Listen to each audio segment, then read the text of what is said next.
water systems break down, the pipes start to deteriorate, exposure to lead in pipes increases.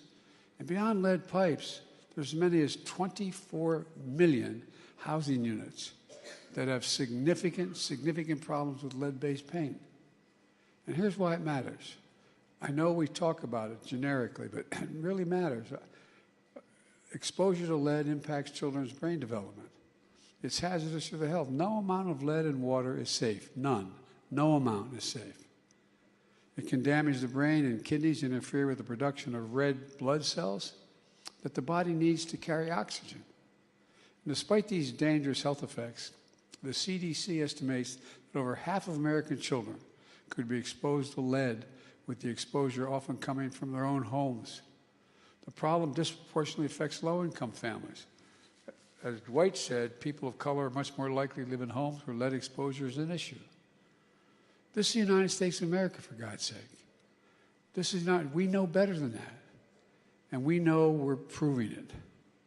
Look, the Vice President and I made a commitment to replace every single service line in every part of the country over the next decade by using, not most, every. We're using every tool at our disposal to get it done. When I took office, I signed the American Rescue Plan, which the governor indirectly referred to, that sent $350 billion to state and local governments. And we said they could use it for things like replacing lead lines and lead fixtures in their communities. I'm proud the city of Pittsburgh used, Pittsburgh now, I'm not misspeaking here, used $17.5 million as part of their plan to replace lead service lines in the city by 2026. But they got to do that through this state and we've got to do it throughout the country. Today we're here to talk about a record funding for infrastructure law that provides clean water with $15 billion, with a B, set aside specifically for lead pipes and lead service removal. Pennsylvania, as referenced earlier, already has gotten $240 million they can use to upgrade the water system, and they'll get an additional funding each year for the next 4 years. They sent $160 million of that money here to Philadelphia to upgrade water treatment plants and to replace older water mains and lead pipes. Philadelphia's water department is going to start by using the money to replace approximately 19 miles of 100-year-old water lines. They're 100 years old. Today we're announcing a $340 million loan, which is under a program that exists in the government of very low interest rates and a stretched time to pay it back. And you'll be able to save a lot of money in the process and lives. The first $20 million is going to replace 160 service lines and 15 miles of distribution mains, which are going to protect public health and prevent additional water main breaks. Look, we're also announcing that Pennsylvania is one of 4 states that's part of a new partnership with mayors and governors and labor leaders to accelerate the replacement of lead pipes in places that need it the most, where their pipes haven't been replaced for half a century. We're not just doing this work here in Philly, we're doing it across the country, from coast to coast in the American heartland. Just over a year ago, we launched the Lead Pipe and Paint Action Plan to coordinate 10 different federal agencies, get all 10 of them together so that we could pool money and get it out the door quickly. Since the start of the Biden-Harris administration, we've already put more than $5 billion to work in big cities and places the work is going to increase, and we're going to increase the amount of money in years to come.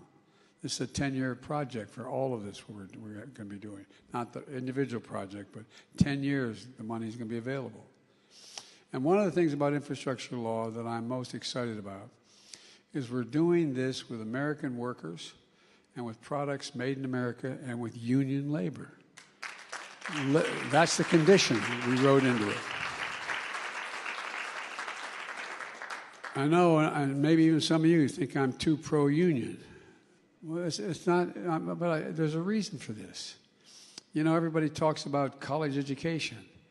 Well, to be a plumber and pipe fitter, what the hell do you think it takes? It takes you 4 to 5 years of an apprenticeship, like going back to school, like going to 4 years of college.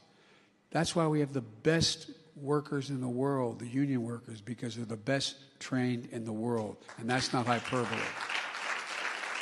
Laborers, plumbers, pipe fitters, union, electricians, carpenters, cement masons, iron workers, steel workers, communication workers, and so much more.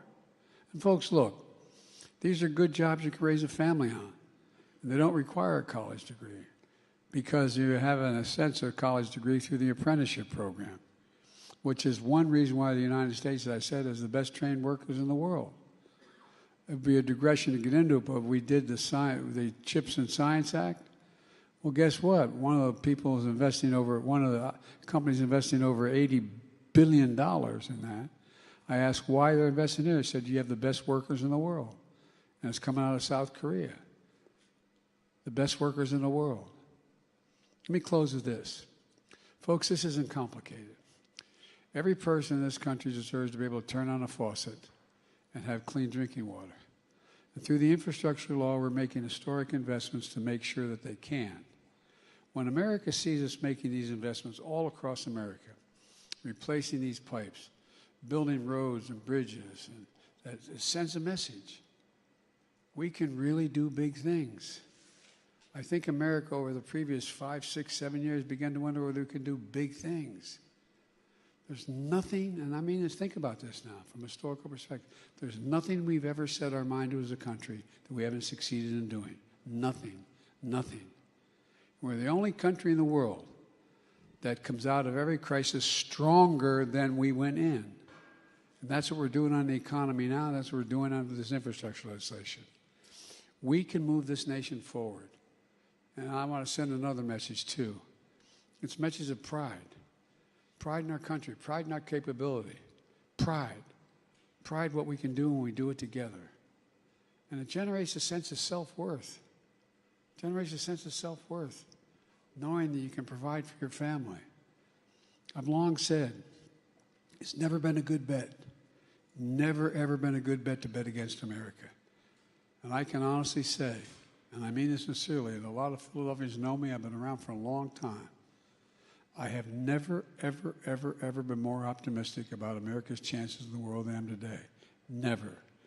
We're at one of those inflection points in world history where things are going to change dramatically over the next couple of years. And what we do over the next couple of years is going to determine, next 4 or 5 years, what the country is going to look like and the world is going to look like 20, 30 years from now.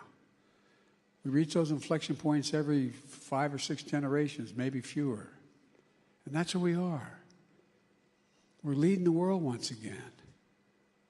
We are the nation that the rest of the world looks to. Former Secretary of State Madeleine Albright was right. We are the essential nation. But we got to remember who in God's name we are. We're the United States of America. There's nothing beyond our capacity. Nothing. And the least we can do, although it's going to be incredibly expensive and take a little bit of time, is make sure that those 400,000 schools and daycare centers and the like, when they turn on water at that school, they're tapping the fountain, that water is clean and pure. We owe it to our kids and grandkids. God bless you all, and thank you for what you're doing.